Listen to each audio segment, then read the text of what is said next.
जय सीताराम। एसआर आनंद चैनल रे आपण मानक हार्दिक स्वागत करुच्ची। एसआर मीन्स सीताराम, सीताराम आनंद।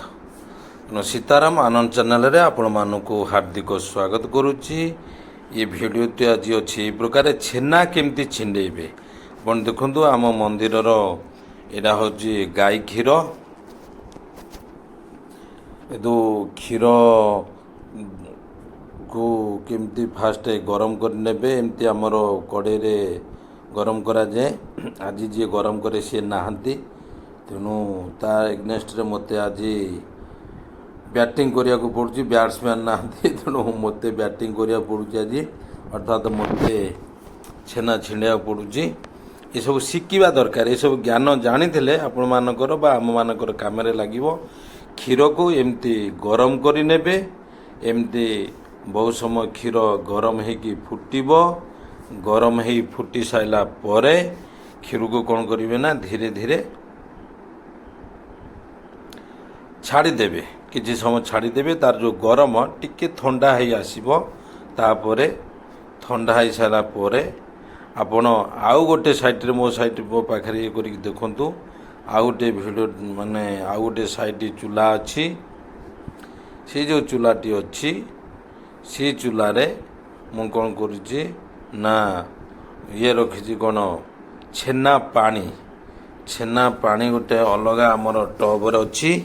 से छेना पानी को कौन करी ना आनिबी ये जो टब अच्छी ये टब रे रखी। ये टब रे रखिकी ताकू छेना पानी की मु आउ थरे गरम करुच्ची। गरम करिकी ये देखो यहाँ छेना पानी को ढालुची। छेना पानी की ढालुची। ये छेना पानी ढलाला। ये छेना पानी गरम हम। गरम होइकी किछि समय फुटिब। आड़े ये कौन हो ना ये जो क्षीरटा अच्छी ये क्षीरटा फुटी सारा पर ताको चूल्हा आंच बंद करदेवे। बंद करदे छाड़ीदेवे। सी टे ठंडा हो आसला टे सर पड़ज। से सर को काढ़ी रखीदेवे। तापर ये जो छेना पानी जो गरम करेंगे, ये छेना पानी गरम हो गला पर ये छेना पानी को ही पानी रे ये क्षीर को काटिबे बा फटे देवे। क्षीर ये चामचे चामचे छेना पानी ये क्षीर रे मिसेबे। ये क्षीर रे मिसे देले धीरे धीरे धीरे धीरे धीरे धीरे ये पानी गरम हो। गरम होला पर ये रे से छेना पानी के आनिकी ये गोटे गोटे चामच आनिकी ये काटिबे। काटिकी ये छेना रे पकेले ये जो क्षीर रे पकेबे ये क्षीर रे छेनाटा फाटिजिवो। एटा हला छेना छिंडेबार रियल नियम। यही छेनाटा को यही प्रकार छेना छिंडेले सेटा मीठा पाई उपयुक्त हम। बहुत समय लोक कौन करती ना क्षीर छिड़गला पर डायरेक्ट ठंडा पानीटा को ये मुझे पानी गरम कर गरम न करिकी डायरेक्ट ठंडा पानी ढाली दिखती। से प्रोसेस रे छेना हो किंतु मीठा पाई यही प्रोसेस रे काम कले मीठाटा भल होता है एवं उपयोगी माने टेस्ट लगी थाए। एवं यही छेनाटा खाइले अपन जन को खाया को इच्छा हो, बहुत इच्छा हो ये छेना खायापाई। एते टेस्ट लगे कादुआ कादुआ लगे।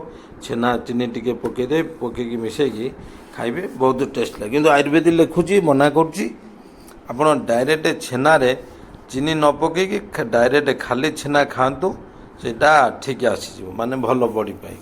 आ चीनी मिसई देले छेनार जो गुण गुड़िक थाए से छेना गुण गुड़िक नष्ट होता है बोली आयुर्वेदिक लिखि था। ये प्रकार क्षीर ये हो गला। मैं टे गरम जो करी ये गरम पानी पकईकि ये छेनाटा को टिके टिके छिंडुछि।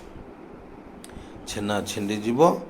छेना छिंडीगला पर ये प्रकार धीरे धीरे धीरे धीरे एमती मिसी मिसी पकेबे। छेना पानी देखो छेना पानी केमती ग्रीन रे परिणत हो गला। जो ग्रीन रे परिणत हो व्हाइट अंश कटिଯିव आपन से धरी नेबे दे छेनाटा संपूर्ण रूपे छिंडीगला। तेणु आउ पानी विशेष लगनी सब ठीक ठीक छेनाटा ठीक भाव हो जाए देखिए। आगु ये छेना को एमती काटिदेली छेना हो गला। छेना को छाड़ीदेवी ଛେନା ସକାଳୁ ଛେନାକୁ ଛାଣିବି, ଛାଣିକି ଛେନା କଦଳୀ ନଡ଼ିଆ ଫଡ଼ିଆ ପକାଇକି ଗୋଟେ ବଢ଼ିଆ ଫ୍ରୁଟ୍ ସାଲାଡ଼ ବନେଇଦେଲେ ସକାଳେ ଠାକୁରଙ୍କ ପାଖରେ ଭୋଗ ଲାଗିବ, ମଙ୍ଗଳ ଆରତୀରେ ବି ଭୋଗ ଲାଗିବ, ଦୁଇ ପ୍ରକାର ବଢ଼ିଆ ଛେନାଟେ ହେଇଯିବ। ଆଉ ଯିଏ ଛେନା ଛିଣ୍ଡଉଛନ୍ତି ବା ଜାଣୁଛନ୍ତି ଛେନା କେମିତି ତିଆରି କରା ଛେନା ଫଟାଯାଏ କରାଯାଏ, ଏହି ପ୍ରୋସେସ୍ରେ ଛେନାଟାକୁ ଛିଣ୍ଡେଇବେ, ବହୁତ ସୁନ୍ଦର ଲାଗିବ। ଏମିତି କରିକି ଆପଣ ଛେନା ତିଆରି କରିପାରିବେ। କ୍ଷୀରରୁ କେମିତି ଛେନା ତିଆରି କରାଯାଏ ଆଜି ଶିଖିନେଲେ, ଜାଣିଥିଲେ କାମରେ ଲାଗିବ।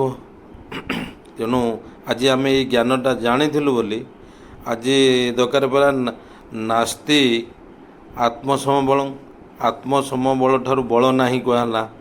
ନାସ୍ତି ବୃଷ୍ଟି ସମତ୍ୱଂ, ବୃଷ୍ଟି ଜଳ ଠାରୁ ଜଳ ନାହିଁ, ଆତ୍ମବଳ ଠାରୁ ବଳ ନାହିଁ। ଯଦି ଆପଣ ପାଖରେ ଜ୍ଞାନ ଅଛି ତାହେଲେ ଆଉ କିଛି ଆବଶ୍ୟକତା ନାହିଁ ବାହାର ଉପରେ ମାନେ ଅନ୍ୟ ଉପରେ ଡିପେଣ୍ଡାଣ୍ଟ ହେବାର। ଆପଣଙ୍କ ପାଖରେ ତ ଜ୍ଞାନ ଅଛି, ଆପଣ ଜାଣିଲେ, ତେଣୁ ନିଜେ ଛେନା ଛିଣ୍ଡେଇ ଦେବେ। ଧର ମୁଁ ମନ୍ଦିରର ବାହାରକୁ ଯାଇଛି, କେହି ଛେନା ଛିଣ୍ଡେଇବାକୁ ନାହାନ୍ତି, କ'ଣ କରିବା?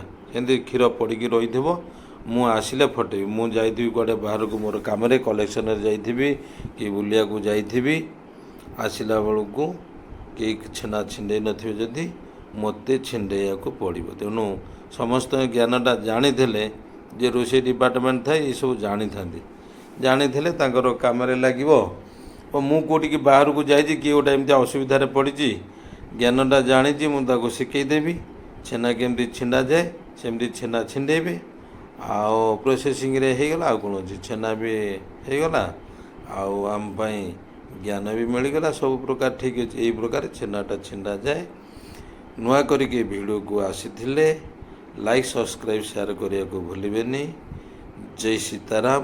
ଏ ଭିଡ଼ିଓଟି ଏତିକିରେ ରଖୁଛି, ପୁଣି ନେକ୍ସଟ ଭିଡ଼ିଓଟେ ଅପଲୋଡ଼ କରିବି, ସେତେବେଳେ ପର୍ଯ୍ୟନ୍ତ ବିଦାୟ ଦିଅନ୍ତୁ। ଜୟ ସୀତାରାମ।